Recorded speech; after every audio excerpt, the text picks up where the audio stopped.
Hey guys, so today pag-usapan lang natin dito kung paano mag-earn ng points sa staking na airdrop nitong SSI Season 2 campaign guys, no. So maraming mga nagtatanong sa atin nito sa Telegram group natin kung paano yung tutorial for the Mag 7 sa staking para makapag claim or makapag-earn ng points dito na potentially ma-convert into SUSU tokens as an airdrop dito sa Season 2 guys, no. So pag-uusapan natin yan dito sa video natin today, paano ito mapuntahan based from community feedback, ano yung blockchain na gagamitin dito para lumabas yung USDC, ano yung kailangan, and step by step natin dito na gagawa ng tutorial guys, no. Pero bago tayo dito magsimula, kung hindi nyo pa na-like itong video na ito, please like this video first, subscribe yung YouTube channel natin, turn all the bell icon para ma-notify kayo dito sa mga updates natin na ginagawa sa ating YouTube channel guys. So for now, andito tayo ngayon sa may buy tab,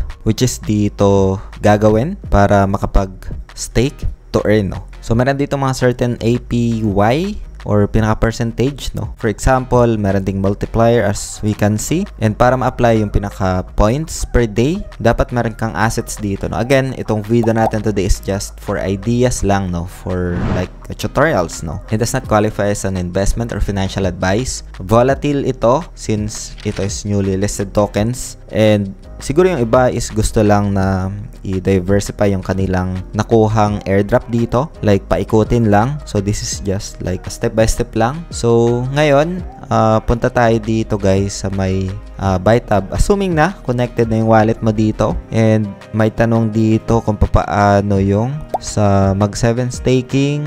Siguro, kailangan niya lang dito na magkaroon ng idea kung paano magkaroon ng USDC. Again guys, nasa base network to, no, ito. So, you can just use itong application nito, itong ginagamit natin. So, punta lang kayo dito sa trade, tapos spot, tapos Ethereum USDT. Ayan. So, pwede naman ito sa cellphone. And dito guys, if meron kang USDT, kailangan mo muna magkaroon or kailangan mo siya i-exchange into Ethereum, no? Kailangan mo magkaroon ng Ethereum.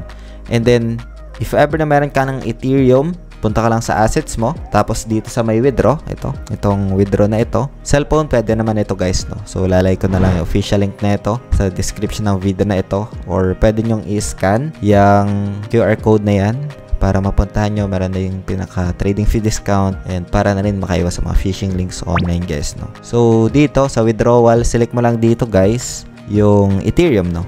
For example, meron ka ng Ethereum, select mo lang ito, and then dapat dito guys sa network base, no, dapat ito yung gagamitin mo. Bakit Ethereum yung ginamit ko dito? Kasi kailangan mo dito ng gas fees for transactions guys, no. So pagkatapos niyan, select mo lang ito. Mamaya discuss ko bakit base. And then lagay mo lang dito yung pinaka-address mo sa MetaMask or doon sa connected SUSU Value account mo na Ethereum address, no.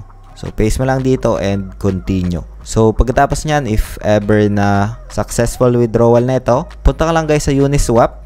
Ayan. Select mo dito sa Ethereum. Ayan. And then makikita mo dito sa taas ito. And then select mo itong base. Ito. Once na ma-select mo itong base, lalabas na dito for example yung Ethereum mo. Ayan. And then that's the time na mag-select ka dito ng token, no? So select ka dito ng token. Search mo lang USDC. Ayan. And then lalabas na ito.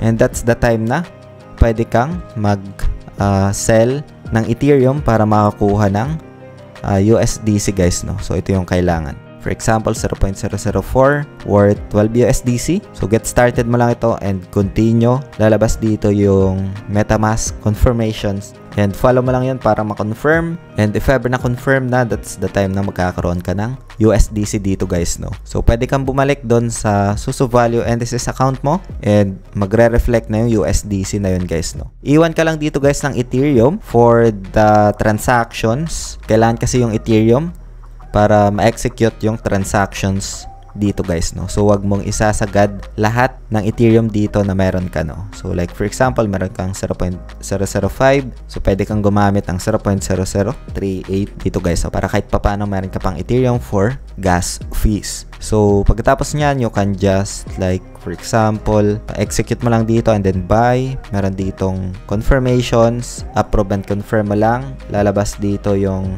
pinaka-confirmations if ever na MetaMask yung gamit mo, lalabas dito and then you need to confirm lang. And pagkatapos nyan, and then confirm, sign transaction, wait mo lang siya dito na mag-load and ma-confirm yung transaction and isa-sign mo lang siya dito, no? Confirm. Simple as that. Sa pag-stake and earn naman, ayun. So, okay na ito. Meron naman ditong lalabas na stake to earn.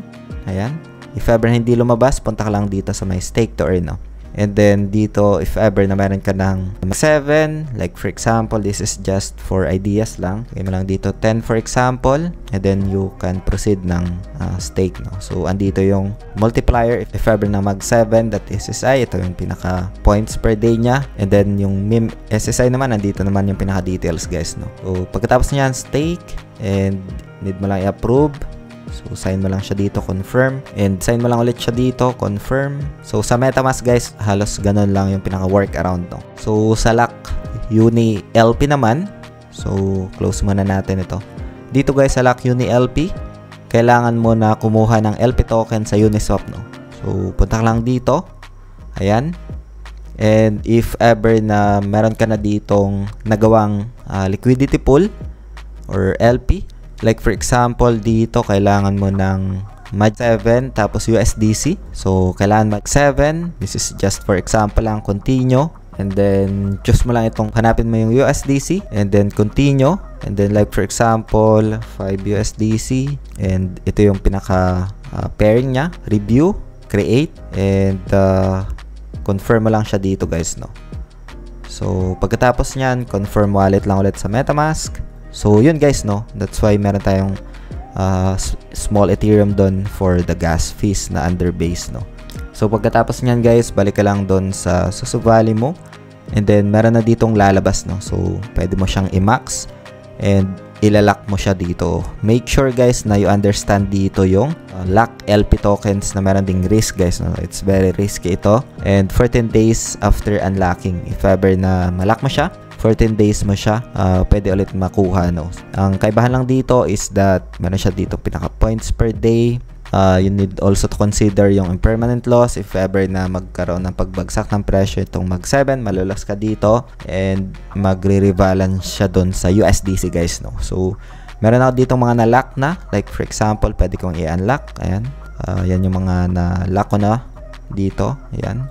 If i-unlock ko ito, 14 days ako mag-aantay, guys, no? So, ganun lang siya, guys, na mag-work dito. Itong mga to, meron akong mga nalagay din dito. As keep mentioning, yung staking, unlocking, or locking LPs dito is risky, and hope you understand yung risk and reward para mas magkaroon kayo dito, guys, ng informed decisions. So yun, guys, hopefully you get some ideas dito, especially dun sa mga nagtatanong. Antayin natin kung ano yung magiging results dito sa SSI Season 2 airdrop, guys, no? So hope this video helps. Sana na-acknowledge ko yung questions nyo dito, and that's it for today, guys, no? Maraming salamat ulit sa panunood. Ingat tayong lahat. Peace out. Bye for now.